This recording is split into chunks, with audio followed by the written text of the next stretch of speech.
Imagine being married to someone you've never met.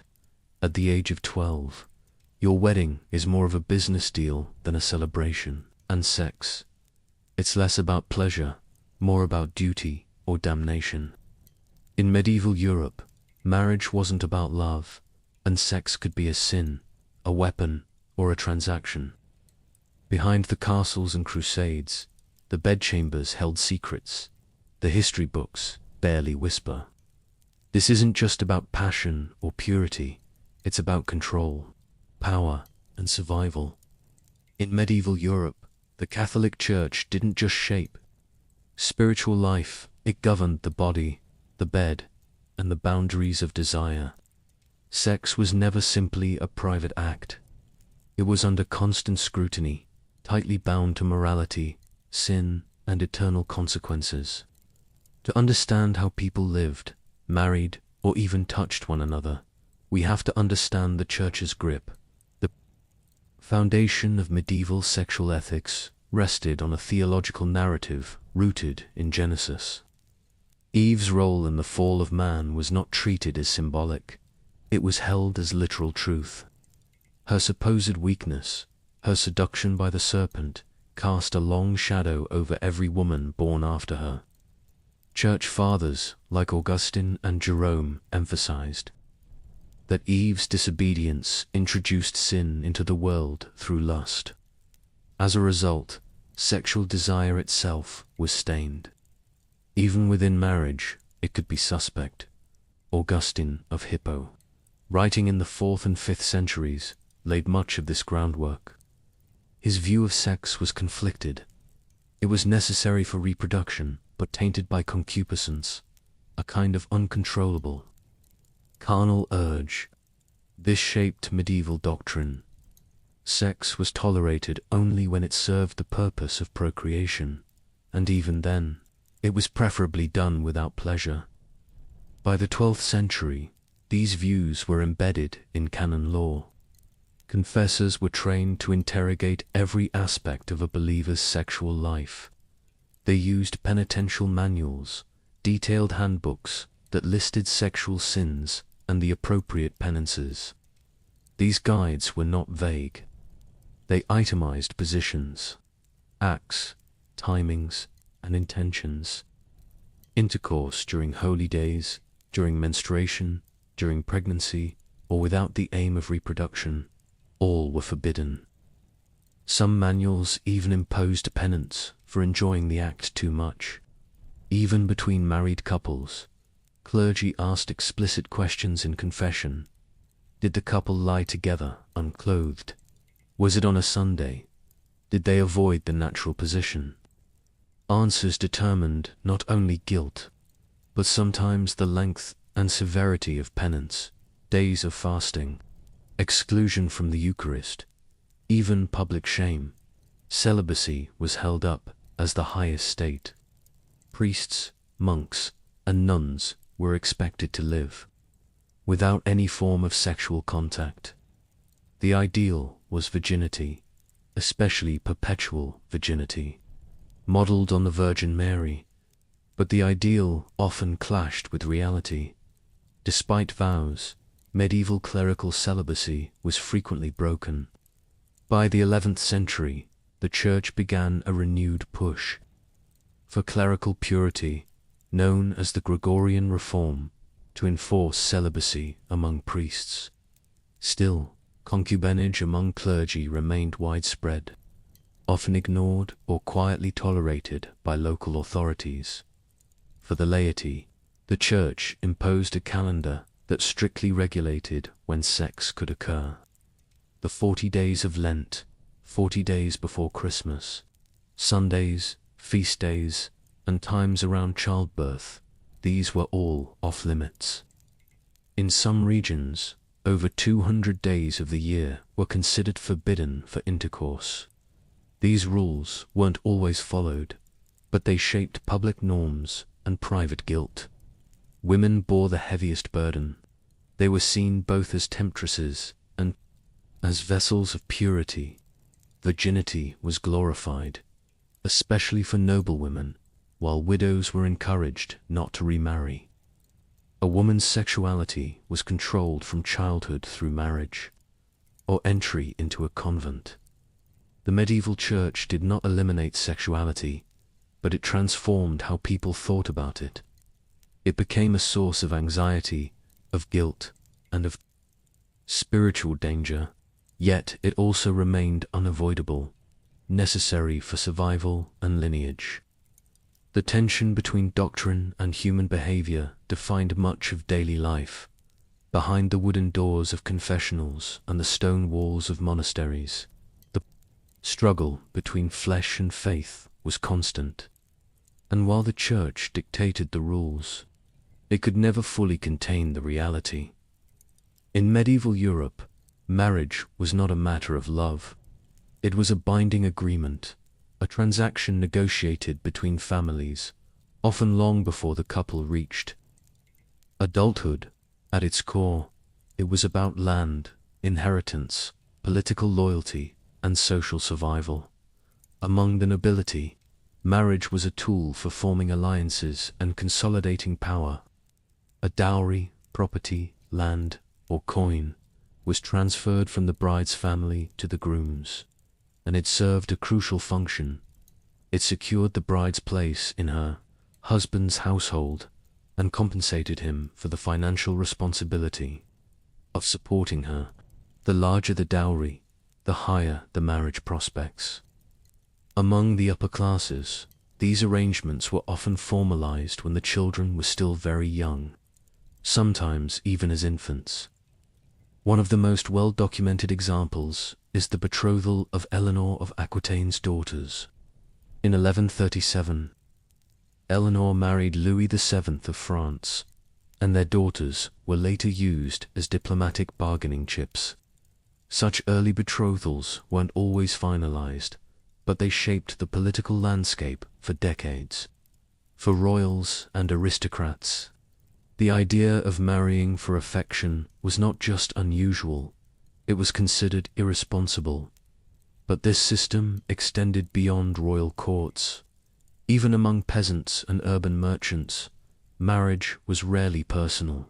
It involved the transfer of resources, and in many regions, a public acknowledgement of the agreement, often at the church door, was enough to make it legally binding. Witnesses mattered more than rings.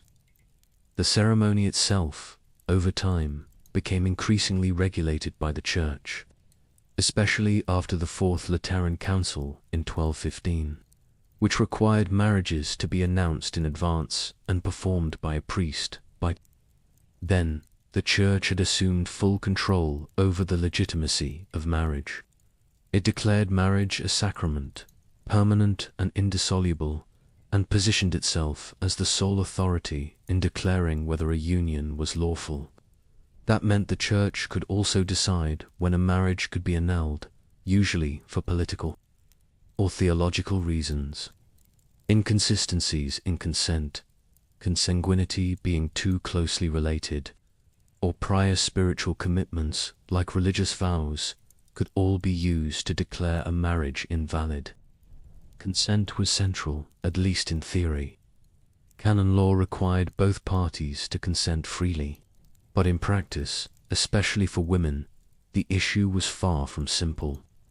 A 12-year-old girl could technically give valid consent under canon law, but many were pressured, coerced, or too young to understand the implications. Parental pressure often blurred the lines.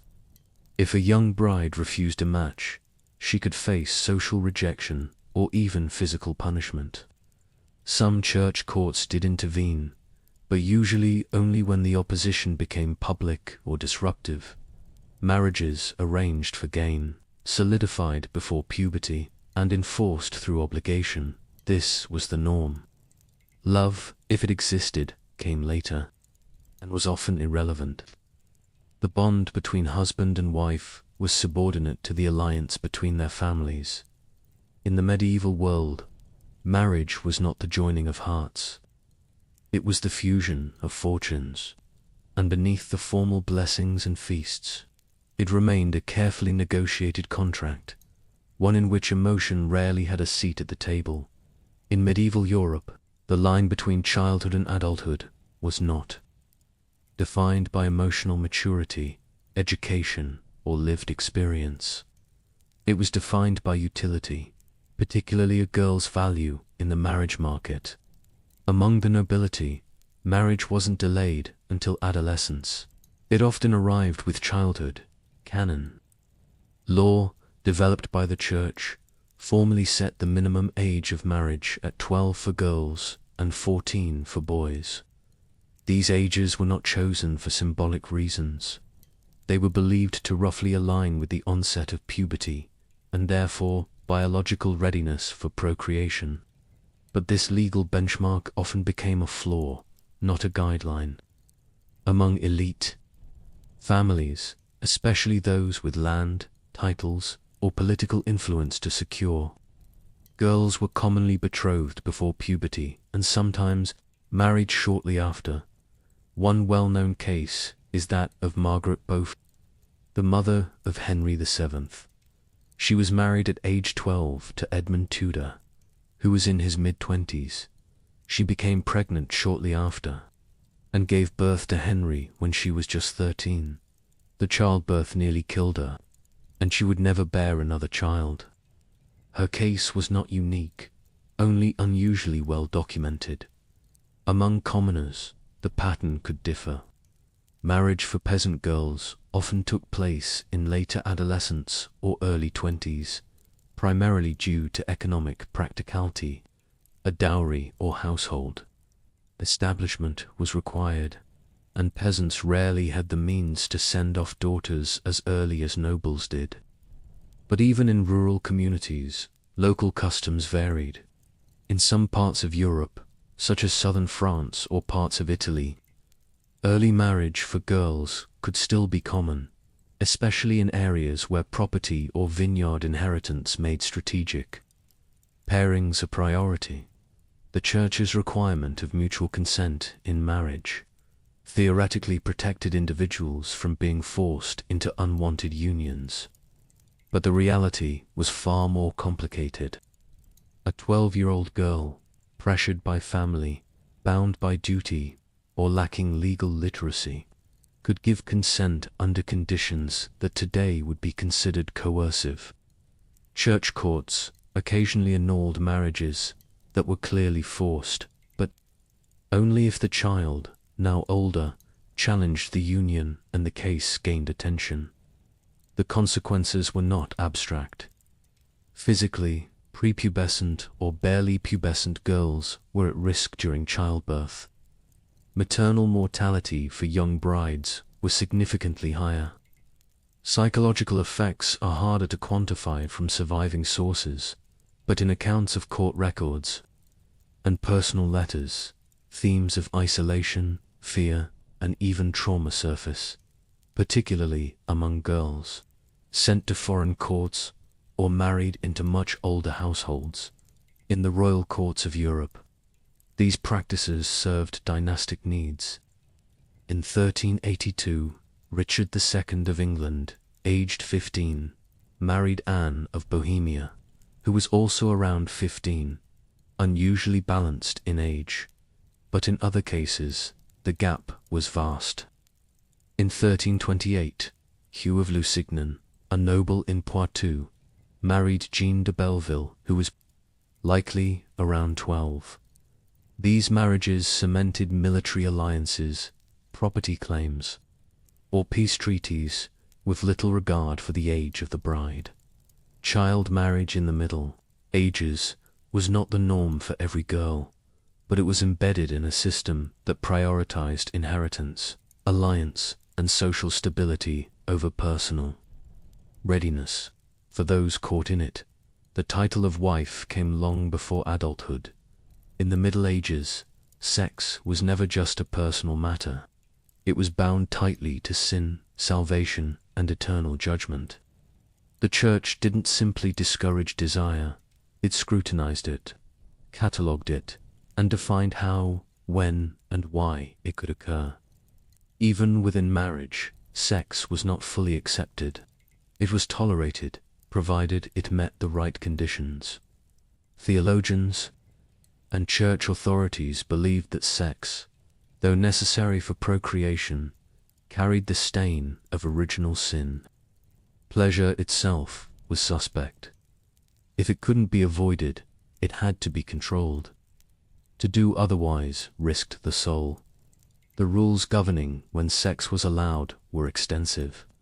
Over 120 days of the year were officially designated as off-limits. Intercourse was forbidden during Lent, Advent, on Sundays, on holy feast days, and even on the days leading up to receiving communion. Many believed sex should be avoided during menstruation, pregnancy, or postpartum periods. These restrictions weren't just regional customs. They were reflected in penitential manuals used by confessors across Europe. Clerics didn't rely on vague assumptions. Confession, a sacrament formalized by the Fourth Lateran Council in 1215, brought intimate acts under the direct authority of the priesthood. Manuals, such as the Decretum of Burchard of Worms or the Penitential of Theodore, instructed confessors to ask specific questions. Did the couple have intercourse in the correct position? Was it done only for reproduction? Was there mutual consent? Was there sinful pleasure? Confessors were told to determine intent, frequency, and physical details. Sex for pleasure, even within marriage, was viewed with suspicion. If a couple was thought to engage in acts considered unnatural, including anything outside of vaginal intercourse, they could be assigned penance.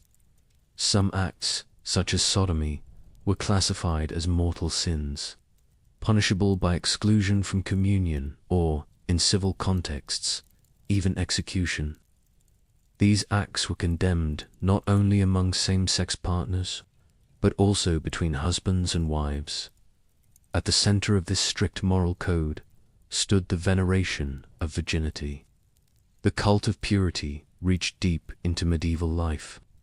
The Virgin Mary was elevated as the ultimate model of womanhood, mother, and yet untouched. Female saints were praised not for love or motherhood, but for preserving their virginity, sometimes even to the point of martyrdom.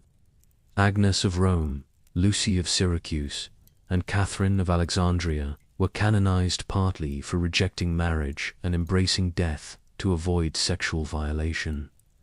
Monastic communities idealized celibacy. Monks and nuns were seen as spiritually superior, precisely because they abstained from sexual contact.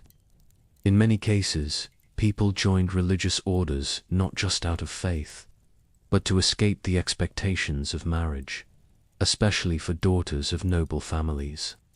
Celibacy was not just a personal vow, it was a public, celebrated statement of spiritual discipline. But human behavior didn't always align with doctrine. Despite the Church's sweeping influence, the realities of marriage, biology, and emotion made strict enforcement difficult. The tension between regulation and reality defined much of medieval life. Sex, when it followed the rules, could be forgiven. When it didn't, it threatened more than social order, it endangered the soul. Officially, medieval Europe was governed by doctrine and duty. But behind stone walls and beneath layers of church regulation, human desire persisted. Adultery was condemned in sermons, punished in law, and damned in confession.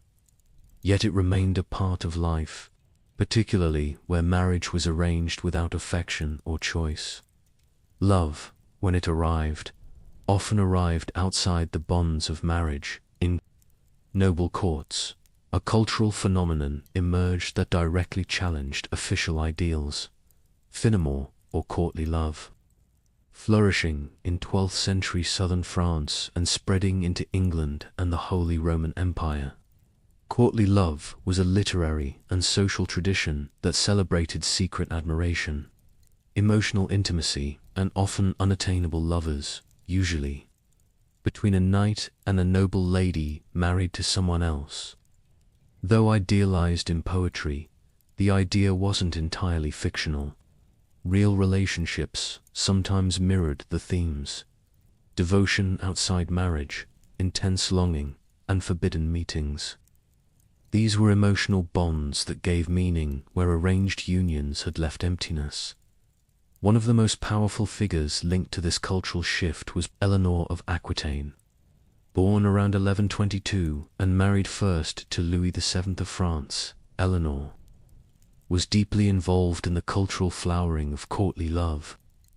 After her marriage to Louis was annulled in 1152, a union marked by conflict and frustration, she married Henry Plantagenet, who would become King Henry II of England. Their relationship was volatile, and both are believed to have had extramarital affairs. Eleanor's patronage of troubadours, poets, and courts of love in Poitiers helped cement the romantic rebellion against the rigid expectations of marriage. Though she didn't invent courtly love, her court became one of its most prominent centers.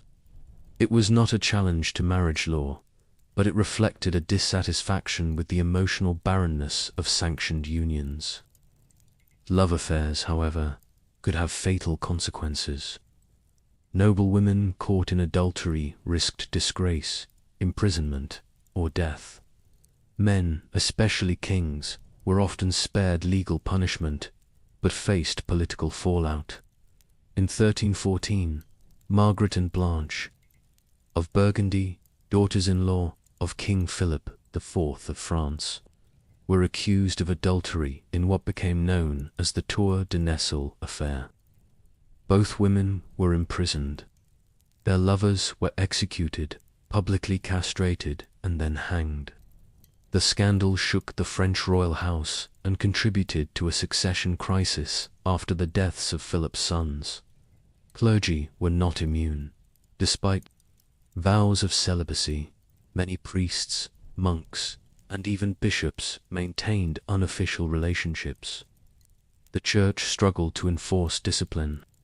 In some regions, concubinage among clergy was so common that councils repeatedly issued reforms condemning the practice. The Gregorian reform movement in the 11th and 12th centuries sought to restore clerical celibacy, but enforcement was uneven. Records from church courts across Europe are filled with cases of priests caught in long-term relationships, fathering children, or accused of exploiting women under their spiritual care. For women trapped in unwanted marriages, options were limited, but not non-existent. Some entered convents either by choice or as a means of escape. Others sought annulments, citing consanguinity, impotence, or coerced consent, though success often depended on family influence. In rare cases, women ran away and lived under assumed identities.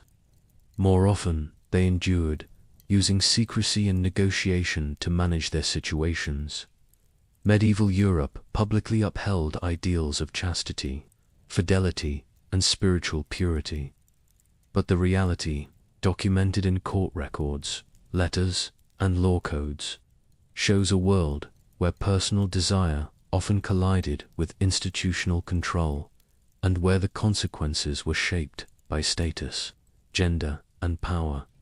In medieval society, sex was never a private act.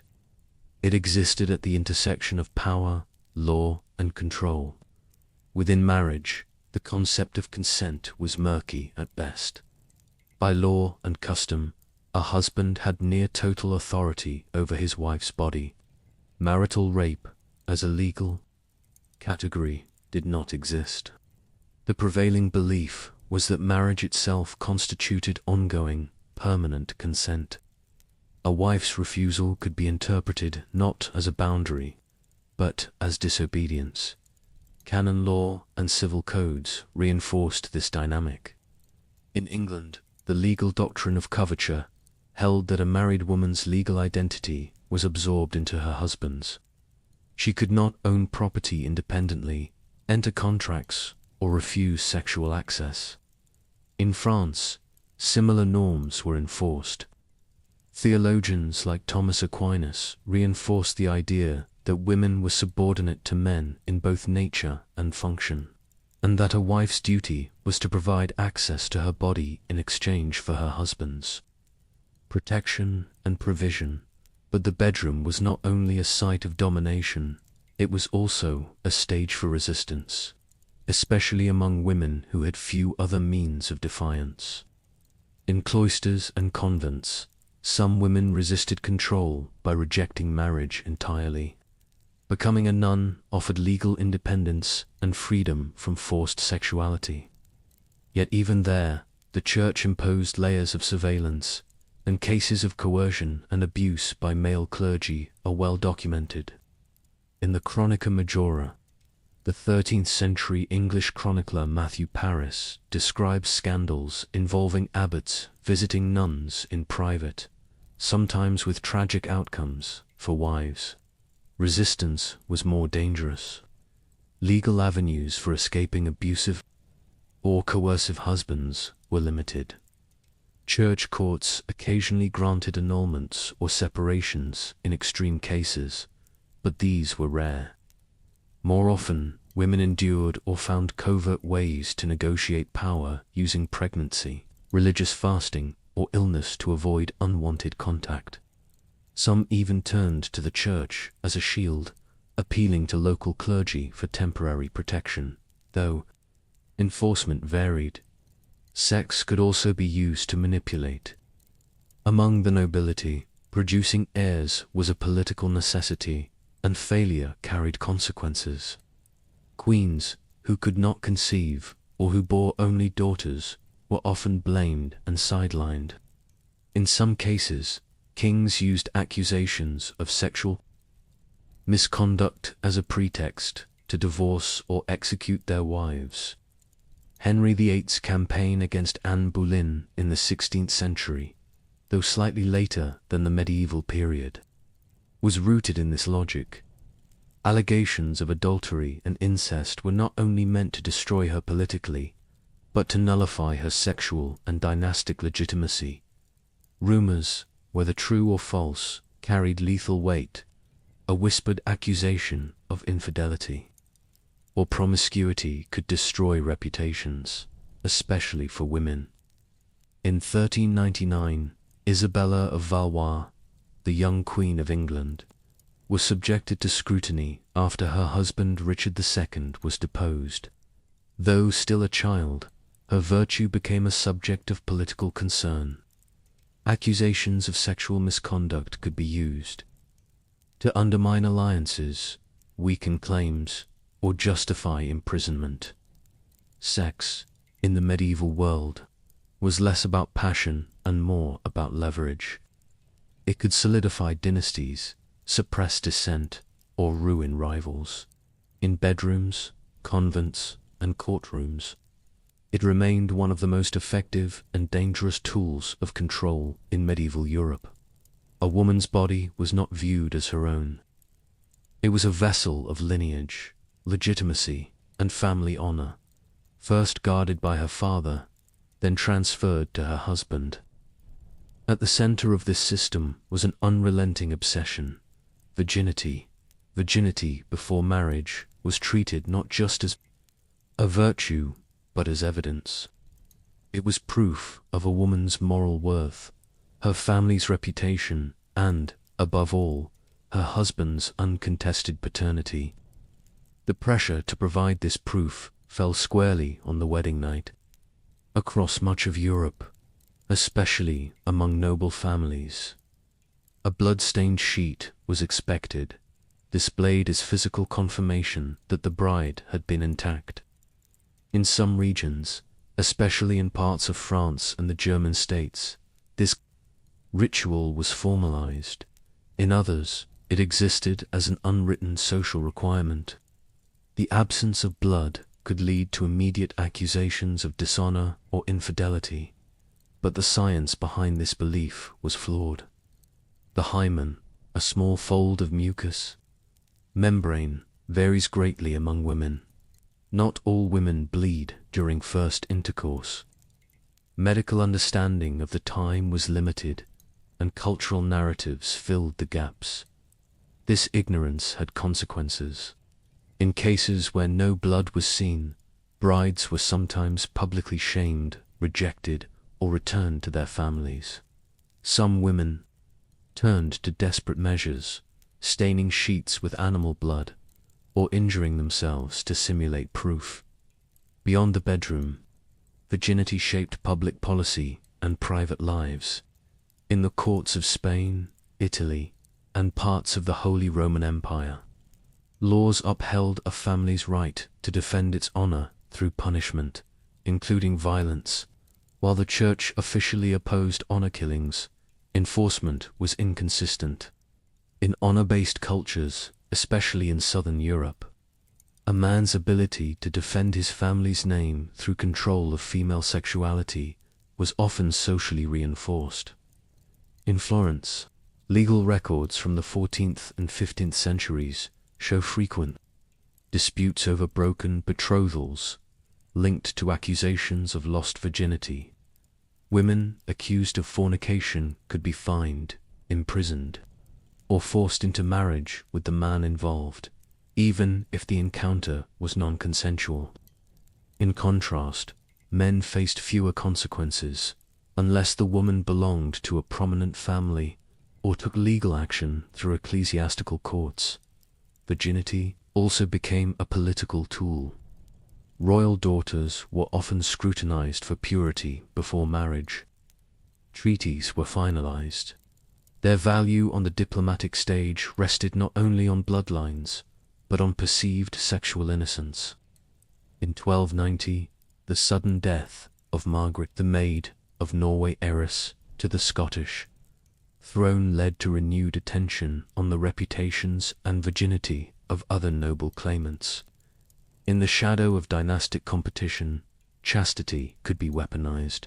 Women who resisted this system, who chose to remain unmarried or sexually active outside of marriage, often had only one place to turn: the convent. Their virginity was spiritualized and redefined. Nuns were brides of Christ, their purity repurposed for divine rather than dynastic ends. But even in religious life, surveillance of the female body continued. The medieval obsession with virginity wasn't just a cultural quirk, it was a system of control, legal, religious, and social, built to safeguard male power and enforce female submission.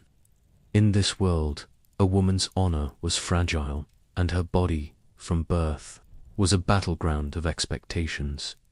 In the rigid moral framework of medieval Europe, prostitution occupied a strange, uneasy space. Officially condemned by church doctrine, it was nonetheless tolerated, even regulated by both secular and religious authorities. It was seen as a necessary evil, a social compromise to protect honest women from the dangers of unchecked male lust. Municipal authorities in cities like London, Paris, and Venice established zones where sex work was permitted. These brothels were often taxed, overseen by city officials, and expected to follow strict regulations. In some cases, such as in Avignon or Toulouse, brothels were publicly owned, and the revenues went to fund civic projects. Regulations dictated dress codes.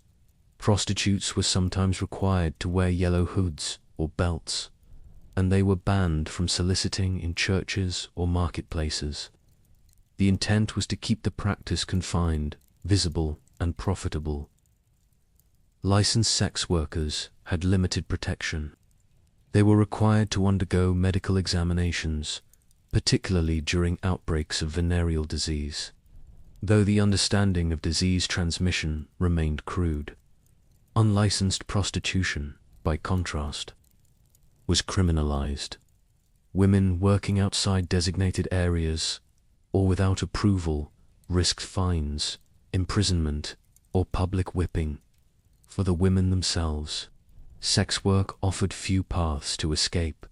Many were driven into it by poverty, widowhood, or abandonment. Others were sold or coerced into the trade by family members or brothel keepers. Few left voluntarily. Surviving records such as petitions in English borough courts or notarial archives in Italy show women attempting to reclaim unpaid wages, escape abuse, or marry out of the trade, often with little success. Despite vows of celibacy, members of the clergy were frequent clients. In 14th century London, the Bishop of Winchester controlled brothels in Dark, a district just outside the city's legal jurisdiction. These stews, as they were called, operated openly and were a source of steady income. In Avignon, during the papacy's residence there in the 14th century, complaints about clerical involvement in prostitution were common enough to warrant official inquiries. The existence of prostitution invited recurring waves of moral panic. It was blamed for outbreaks of disease, especially syphilis, and for moral decline in urban centers. Reform movements, such as those inspired by mendicant orders like the Franciscans, pushed for crackdowns. Yet when closures were attempted, sex work often went underground, harder to control, and even more dangerous for those involved. Prostitution in the medieval world reflected its contradictions: publicly condemned, privately tolerated, economically useful, and always defined by power. Medieval Europe publicly condemned sex, desire as sin, a crime against both church and state. Officially labeled as sodomy, the term was used broadly, covering a range of non-procreative acts, but especially targeting male same-sex relations. Despite the severity of its legal and theological treatment, records from court proceedings, ecclesiastical rulings, and inquisitorial archives reveal that such relationships did exist, often hidden, sometimes tolerated, and occasionally punished with brutal consequences. Secular and church authorities in cities like Florence, Paris, and London implemented sodomy laws, but enforcement was inconsistent. In Florence, during the 14th century, the officially Dnot, the Office of the Knight, was created specifically to investigate and prosecute male homosexual activity. Between 1432 and 1502, over 17,000 men were investigated, though relatively few were executed. Punishments included public humiliation, fines, exile, and, in extreme cases, death by burning. In clerical and monastic settings, same-sex emotional and physical relationships were not uncommon, though typically cloaked in religious language or buried under accusations of heresy. The historian John Boswell highlighted liturgical texts from the 10th to 14th centuries that appear to bless same-sex unions, including Adelphopoisis, brother-making ceremonies found in the Byzantine Church. Whether these rites represented romantic or sexual unions remains debated, but they show that expressions of deep male affection had a space, albeit ambiguous, within religious life. In female convents, same-sex intimacy is recorded in visitations and disciplinary records. In 1477, for instance, Abbess Agnes of Eiltion in the Holy Roman Empire was accused of having intimate relationships with several nuns. Punishments for women were generally milder than for men, but reputations and religious vocations were still destroyed. Gender nonconformity also appears in the margins of medieval records. Some individuals dressed, lived, and worked in roles traditionally assigned to the opposite sex. In 14th century London, John Rykener was arrested while dressed as a woman and working as a sex worker under the name Eleanor. His case, recorded in city court rolls, shows not only the existence of gender fluidity, but also the complex social reactions to it, combining legal scrutiny, curiosity, and moral condemnation. Same-sex desire in medieval Europe was not absent, it was hidden, coded, and heavily policed. While the official stance was one of punishment and erasure, the records that survive tell a more complicated story, one of secrecy, resilience, and a constant negotiation between private reality and public danger. While the medieval world was built on obedience to church, to family, to custom, not everyone submitted without question. Some resisted, quietly, defiantly, or through legal challenge. Individuals pushed back against systems that denied them choice in love, marriage, and bodily autonomy. Court records from England, France, and the Low Countries show that some peasants used canon law to their advantage. Church courts recognized clandestine marriages if mutual consent was present, even without parental approval or formal ceremony. This loophole allowed young couples, especially those from lower classes, to marry secretly. If consummated and witnessed, the church often upheld these unions. Annulments became a rare but critical tool. In 9th century Italy, Deuterbürger wife of King Lothair II appealed to the Pope to escape her husband's efforts to dissolve their marriage in favor of a concubine. After years of legal and theological battles, Pope Nicholas I sided with her, asserting church authority over royal will. Her case reinforced ecclesiastical control over marriage and set precedents for women's legal recourse. Other women fled entirely. In 14th century Bologna, court documents describe girls escaping forced marriages by seeking sanctuary in convents or appealing to local bishops. In some cases, they won the right to remain unmarried or choose their own partners. Rare, but legally possible.